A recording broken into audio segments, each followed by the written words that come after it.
ભગવતે વાસુદેવયા. પાસે કારણ કે ઘર પણ એક મંદિર છે. અહીંયા આપણા ઠાકોરજી બિરાજે છે, અહીંયા આપણા વૈષ્ણવ રહે છે. એમાં પ્રવેશ કરો, ભગવત નામ લો ને એટલે આખો દિવસ જે દુર્ભાવનાઓ મનમાં આવી હોય ને એ બધી નીકળી જાય. અને એક વૈષ્ણવ બનીને ઘરમાં પ્રવેશ કરો. એક વસ્તુ યાદ રાખજો, સંસારમાં મળેલા સન્માન, પદ, પ્રતિષ્ઠા આ બધું ઘરમાં પ્રવેશો ને ત્યારે ચપ્પલની સાથે બહાર કાઢીને જ અંદર પ્રવેશો. ઘરમાં તો એક પિતા, પતિ, ભાઈ, બહેન એ બનીને જ જવું. જો સન્માન સંસારના મળેલા માથે રાખીને અંદર જશો ને તો ઘરનાય નહીં રહો ને બહારનાય નહીં રહો. અંદર તો એક સ્વજન બનીને જાઓ, સહજ બનીને જાઓ, સંબંધી બનીને જાઓ, વૈષ્ણવ બનીને જાઓ. 3 વાર અને છેલ્લે રાતના સુવા જાઓ ને ત્યારે 3 વાર અષ્ટાક્ષર બોલી અને પછી આંખો મીચજો. કારણ કે કોણ જાણે કાલે આંખો ખુલે ન ખુલે. નિંદ્રાને પણ એક પ્રકારની મૃત્યુ કહી છે. હવે મૃત્યુના સમયે ભગવાન યાદ આવશે કે નહીં કોને ખબર. મંદિરમાં ઠાકોરજીની સામે બેઠા હોઈએ ને ત્યારે ભગવાન યાદ નથી આવતા.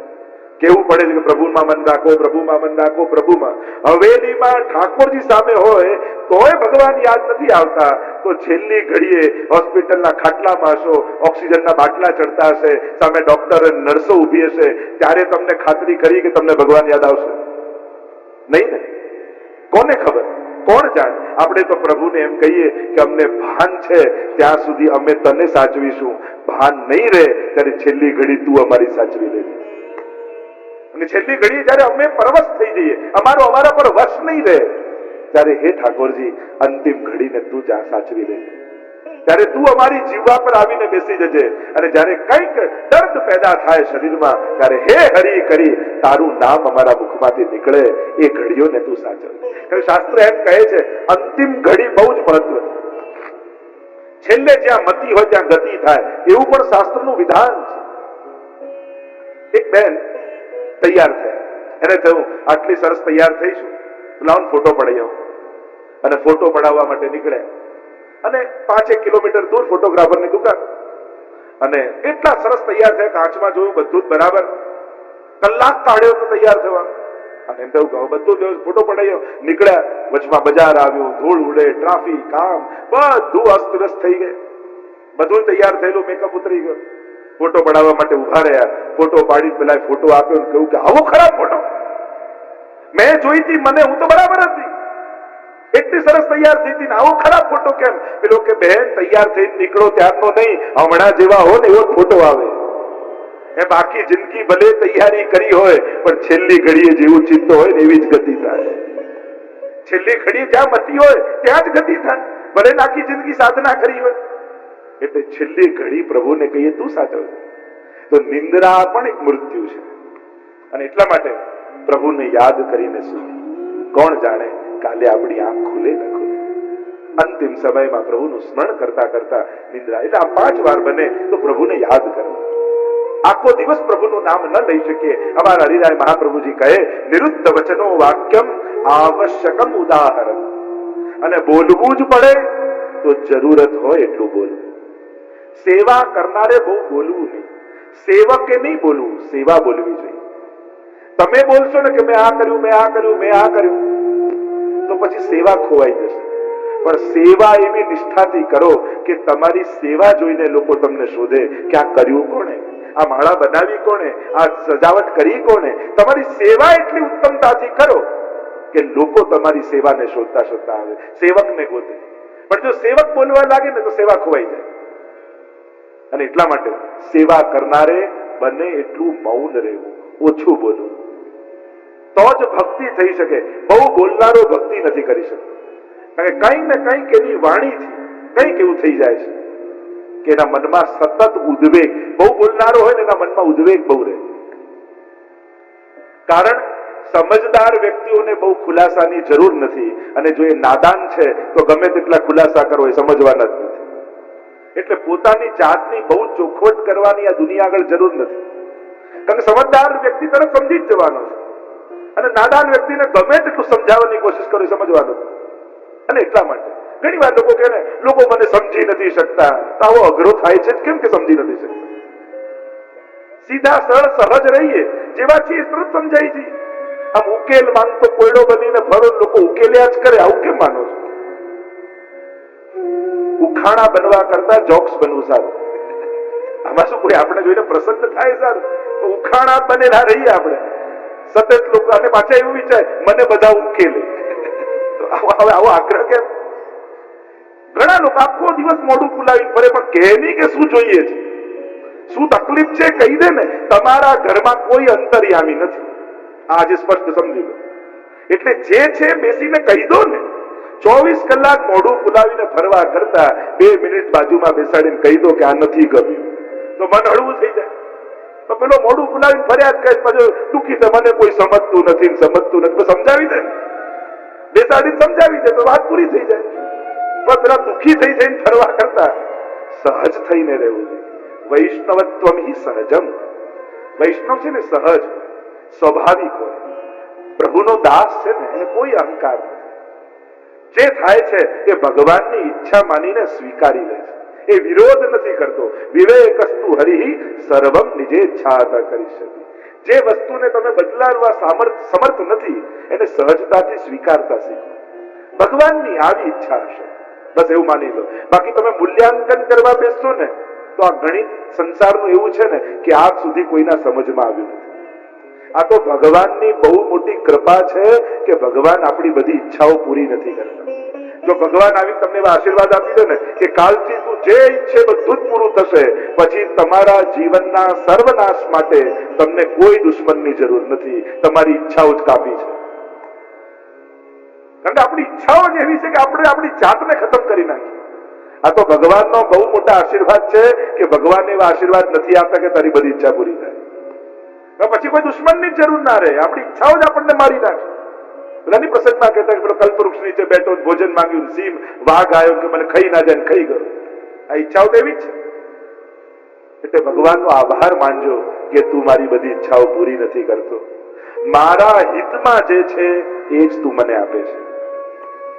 કારણ કે માણસની તકલીફ એ છે, એને સુખ દેખાય છે, સુખ સમજાય છે, પણ હિત શેમાં છે એ નથી દેખાતું ને નથી સમજાતું. અને એટલા માટે જેમ નાના બાળકોને એમ થાય ને, મા બાપ હા પાડે તો મમ્મી પપ્પા સારા, અને મમ્મી પપ્પા ના પાડે તો મમ્મી પપ્પા ખરાબ. પણ એ ભૂલી જાય છે કે મા બાપના નામાં પણ બાળકનું હિત જ રહેલું છે. મોટો થાય ત્યારે સમજાય કે સારું થયું એ સમય મને આ ન કરવા દીધું ને ન થવા દીધું. પણ આપણા બધાની બાળક જેવી પરિસ્થિતિ છે. ભગવાન હા પાડે તો ભગવાન સારા, અને ભગવાન આપણી ના પાડે તો ભગવાનને મારી જોડે જ શું વાંધો છે, સમજવા જ નથી આવતું, એમ થઈ જાય. જે દિવસે પ્રભુની ના સમજમાં આવવા લાગશે ને એ દિવસે ફરિયાદો જતી રહેશે કે પ્રભુની નામાં પણ મારું કલ્યાણ, સારું થયું પ્રભુએ મને ન આપ્યું. તો નિરુદ્ધ વચનો વાક્યમ આવશ્યકમ ઉદાહરણ. મને જરૂર પડે ત્યારે બોલવું. અને એમાં પણ સેવામાં તમે જ્યારે પણ હો ત્યારે આ વિવેક રાખો. ઘણી વાર ઠાકોરજીની આગળ બેઠા બેઠા એવી બૂમો પાડે, અરે રસોડામાંથી દૂધ ઉપાડી લેજે, ગેસમાંથી ચડાયેલું છે, એવી બૂમ પાડે કે ઠાકોરજી ગભરાઈ જાય. બને તો પ્રભુની સન્મુખ બેઠા હો ત્યારે ધીરા અવાજે બોલો, દાસ ભાવથી રહેવું. મોટા અવાજે બોલી નાનું બાળક જેમ ગભરાઈ જાય, ઠાકોરજી ગભરાઈ જાય. પ્રભુની આગળ સેવકપણાનો વિવેક રાખો. પ્રભુ આગળ કેમ બેસાય, કેમ બોલાય, કેમ ઉભા રહેવાય, એનો વિવેક આપણને આવડવો જોઈએ. મોટા મોટા શાસ્ત્રોની વાત તો જુદી વાત છે, ભગવાન મળે તો પછીની વાત છે. ભગવાન પાસે ઉભા રહેતા આપણને આવડે છે, એ ડિસિપ્લિન આપણને આવડે છે. ઘણી વાર લોકો પુષ્ટિ માર્ગ કે પુષ્ટિ માર્ગમાં કાયદાઓ બહુ, અહીંયા કાયદાઓ નથી, અહીંયા ડિસિપ્લિન શિસ્ત વધારે છે. કારણ કે ભણતર તો બધે સારું હોય, પણ સારી સ્કૂલ કઈ કહેવાય જેનું ડિસિપ્લિન સારું હોય. અને પુષ્ટિ માર્ગમાં 500 વર્ષથી આપણે ડિસિપ્લિન જાળવી રાખ્યું છે, એ શિસ્ત જાળવી રાખ્યું. હવે તમને નરેન્દ્ર મોદી જમવા બોલાવે, બાજુમાં બેઠા હો તો બરમુડો ટી શર્ટ પહેરીને જાઓ, શું પહેરીને જાઓ? સૂટ બૂટ કે જે સારામાં સારું હોય. કારણ કે કપડા દ્વારા એને આદર આપો છો. તમે ઠાકોરજી પાસે જાઓ ત્યારે શું પહેરીને જવું એનો વિવેક રાખવો જોઈએ. કારણ કે કપડા દ્વારા આપણે રિસ્પેક્ટ આપીએ છીએ, એ સંજોગને રિસ્પેક્ટ આપીએ છીએ. તમે કોઈના લગ્નમાં જાઓ, સાવ ધોળો સાલનો પહેરી જાઓ, શું વાંધો છે? પણ બધા ખીજાય કે નહીં, શું અપશુકન કરીને આવ્યા છો? કોઈની સ્મશાન યાત્રામાં જતા હોય ભારે સહેલો પહેરી જાઓ, શું વાંધો? કપડા જ છે.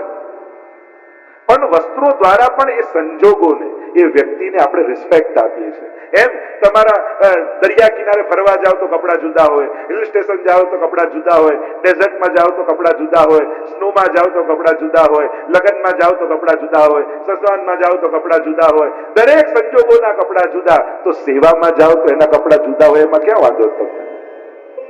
સેવામાં જાઓ ત્યારે ધોતી બંડી યા સાડી પહેરીને જાઓ તો તમે એ સંજોગ, કપડા શેના માટે? એ સંજોગને તમે ઉત્તમ રીતે માણી શકો એવા તમે વસ્ત્રો પહેરો છો. તો સેવામાં જાઓ તો એક વ્રજભક્ત બનીને જાઓ તો સેવાના સંજોગોને વધારે માણી શકો તમે.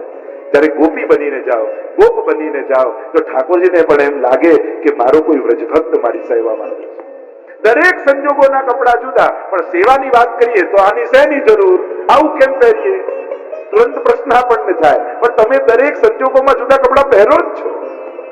તમે સંજોગો અને વ્યવસ્થા પ્રમાણે, એ પરિસ્થિતિ પ્રમાણે વસ્તુઓ પહેરો જ છો.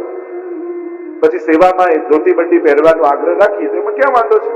પછી એને રિસ્પેક્ટ કેમ નહીં આપવાની? અને એટલા માટે પ્રભુ આગળ ઘણી વાર હવેલીમાં ઉભા હોય તો મોબાઈલ પર ઠાકોરજીની આગળ જોર જોર આ લઈ લેજે, ના વેચી દેજે, ના આપી દેજે. કમથી કમ પ્રભુ સામે ઉભા હોઈએ ત્યારે આપણું પૂરું એટેન્શન ઠાકોરજી સામે હોય. આ વિવેક છે, ડિસિપ્લિન છે. આમાં કોઈ મોટા બ્રહ્મ જ્ઞાનની કે રોકેટ સાયન્સની જરૂર નથી. જેમ મોટા વ્યક્તિ પાસે તમે હો ત્યારે એને રિસ્પેક્ટ આપો છો ડિસિપ્લિન રાખીને, તો આ તો જગતનો નાથ તમારી આગળ ઉભો છે. એને આટલું વિવેક પણ નહીં રાખવાનો, આપણે એટલું રિસ્પેક્ટ પણ નહીં આપવાનું. આમાં કોઈ ધર્મના કાયદા કે શાસ્ત્રની વાત જ નથી. આ એક કોમન સેન્સની વાત છે, એક ડિસિપ્લિનની વાત છે કે જ્યારે મોટા વ્યક્તિને રિસ્પેક્ટ આપીએ છીએ તો જ્યારે ભગવાન સામે છે એને એટલું રિસ્પેક્ટ નહીં કે ઠાકોરજીની સામે ઉભા હોઈએ ત્યારે ઠાકોરજી તરફ એટેન્શન, ત્યારે હાય હેલો કરીને ગળે ભેટે પેલા મળે. પ્રભુ આગળ તમે છો ત્યારે આપણું એટેન્શન પ્રભુ સામે હોય, એને રિસ્પેક્ટ આપવાનું. આ વ્યવહાર દ્વારા રિસ્પેક્ટ છે, એમ વાણી દ્વારા રિસ્પેક્ટ, એમ મન દ્વારા રિસ્પેક્ટ. કાયિક, વાચિક અને માનસિક ત્રણેય પ્રકારથી આદર પ્રભુનો જાળવો. નિરુદ્ધ વચનો વાક્યમ આવશ્યકમ ઉદાહરણ, અને બને એટલું જરૂર પૂરતું બોલો. બને તો ભગવત નામ, ઠાકોરજીની સેવામાં તમે હો. અને બીજી વાત, સેવામાં જે વૈષ્ણવ છે અને જે લોકો નથી અત્યારે સેવામાં, એને પણ ઘરમાં એ રીતે એ સમય રહેવું જેથી સેવા કરનારને સેવામાં વિક્ષેપ ન પડે. એ પણ તમારી સેવા છે. જે સેવામાં છે એ તો સેવાનો આનંદ લે છે, પણ એને સેવામાં વિક્ષેપ ન પડે એ રીતે અન્ય લોકોએ ઘરમાં રહેવું. કદાચ બહેન સેવામાં ઠાકોરને જગાવવા ગયા છે અને તમે મોડા જાગ્યા છો તો જાતે ચા બનાવી લેવામાં કોઈ વાંધો નથી, પણ તમારી ચાની પાછળ કોઈને ઠાકોરજીની સેવામાં વિક્ષેપ પડે, કમથી કમ એવું ન કરો એ પણ તમારી સેવા છે. મને તો આટલું નાના નાના વિવેક. હવે આમાં કોઈ મોટું બ્રહ્મ જ્ઞાનની જરૂર નથી. આટલું જાણી લઈએ કે આપણે સેવા નથી કરતા, પણ જે કરી રહ્યા છે એને ડિસ્ટર્બ ન કરીએ એ પણ આપણી સેવા છે. આટલું નાનકડો વિવેક. ઘરમાં આવું વાતાવરણ બનાવી. નહીં તો ઘણી વાર જેને સત્સંગ રખાવ્યો હોય ને એ તો બિચારો એક પાઠ બેસીને કરી જ ના શકે. આવો ભાઈ ને આવો બહેન, ખુરશી લો, નામાં બેસો, એ તો વ્યવસ્થામાંથી બહાર ના. બીજી વાત સમજવા જેવી વ્યવહારિક, જેના ઘરે અલૌકિક કાર્ય માટે તમે ગયા છો એને ત્યાં ક્યારેય પણ લૌકિક વ્યવહારની આશા નહીં રાખવી. અને તમે લૌકિક વ્યવહારની આશાથી જાઓ તો પછી એને વ્યવહારમાં પડવું પડે અને એનું ભગવત નામ છૂટે, એનો અપરાધ આપણને લાગે. આપણા થકી કોઈના પણ ભક્તિમાં વિક્ષેપ ન થાય એ રીતે વૈષ્ણવે સંસારમાં રહેવું. આપણે એક સેવા છે. લો, અમે તો જે ને ત્યાં ગયા ને અમને તો ચાનું ના પૂછ્યું, તો ચા પીવા આવે ને. મંદિરમાં, ગુરુ પાસે, વૈષ્ણવને ત્યાં જ્યારે પણ જાઓ ત્યારે લૌકિક વ્યવહારની આશા રાખ્યા વગર જાઓ. કે જો લૌકિક વ્યવહારની આશા સાથે ગયા તો પછી તમારો જ મન તૂટશે, તમને જ અભાવ આવશે. કારણ કે ત્યાં અલૌકિક સ્થાન છે, ત્યાં આપણે સેવક બનીને જઈએ છીએ, પ્રભુના દાસ બનીને જઈએ છીએ. અને એટલા માટે લૌકિક, તમે લૌકિકમાં ગમે તેટલા મોટા હો પણ મોટાઈ ભગવાનની આગળ ક્યારે બતાવવી નહીં. સંસારમાં મળેલી મોટાઈ ભગવાન આગળ બતાવવા જશો ને, અને જો ભગવાનને ગમી ગઈ લઈ લીધી તો ક્યાંય ના નહીં રહો. અને એટલા માટે પ્રભુ આગળ છે ને એ જગતનો નાથ છે, એની આગળ આપણે કાંઈ નથી. એટલે ત્યાં તો દાસ બનીને જવામાં જ લાભ છે. કે પ્રભુ દાસ ઉપર કૃપા કરે. અને એટલા માટે વૈષ્ણવે હરી હરી છાંડ કે દૂસરી ન કીજે બાર. એટલે જ આપણા આચાર્યો ભગવતીઓ કહે કે પ્રભુ સિવાય ભગવતી વૈષ્ણવે બીજું કંઈ બોલવું છે. તમે છેલ્લી ઘડીએ જીવનના પથારીમાં પડ્યા હો અને ડોક્ટરને કહો તમે 1 કરોડ રૂપિયા આપો, હે યમરાજ તને કરોડ આપો, તું 1 ઘડી મને આપ, મળે? એટલે 1 ઘડી કરોડ અંકી. અને આપણે લૌકિક બોલી કેટલું કરોડોનું નુકસાન રોજ કરી લઈએ. જો 1, 2, 3, 4, 5 સેકન્ડ ગઈ, 5 કરોડ આપો, આ 5 સેકન્ડ પાછી આવશે. મહત્વનું ને મોંઘું શું થયું? 5 સેકન્ડ કે 5 કરોડ? તો લૌકિકમાં સમય વેડફી કરોડોનું રોજ નુકસાન કરો છો, એના કરતા ભગવાનનું નામ લઈ અને જીવનને સફળ કરો. વાણી ગુણાનું કથને શ્રવણૌ કથાયામ અસ્તૌત કર્મસુ. એટલે નલકુમાર મણિગ્રીવ કોણ કહે વાણી ગુણાનું કથને. પ્રભુ વાણી મળી છે તો આપના ગુણગાન કરવા મળી. પ્રભુનું નામ એ અમૃત છે અને સંસાર એ વિષ જેવું છે. અમૃત પીવા મળ્યું છે તો શા માટે વિષમાં આનંદ લે છે? અમૃતનો આસ્વાદ. બધાનો ભરોસો કરજો, આ શ્વાસનો વિશ્વાસ ન કરજો. ક્યારે દગો આપી જાય કોને ખબર? શ્વાસ તો નીકળી રહી છે, તમે શ્વાસ લો છો એમ કેમ ખબર પડે? જયારે છોડો છો, આમ લો છો ત્યારે તો ખબર નથી પડતી. એટલે નીકળે છે એ જ એનો પરિચય છે, જવું એનો સ્વભાવ છે. આ ચાલતું ચાલતું ક્યારે બંધ થઈ જાય કોને ખબર? અને એટલા માટે વૈષ્ણવે શ્વાસ પર વિશ્વાસ નહીં કરવો. દરેક નામ એ રીતે લેવું જ્યારે મારી છેલ્લી જિંદગીની ઘડીમાં નામ લઈ રહ્યો. દરેક ભગવાનનું નામ જેમ દરિયામાં જતું હોય તો નાવ તૂટી જાય ને એક લાકડું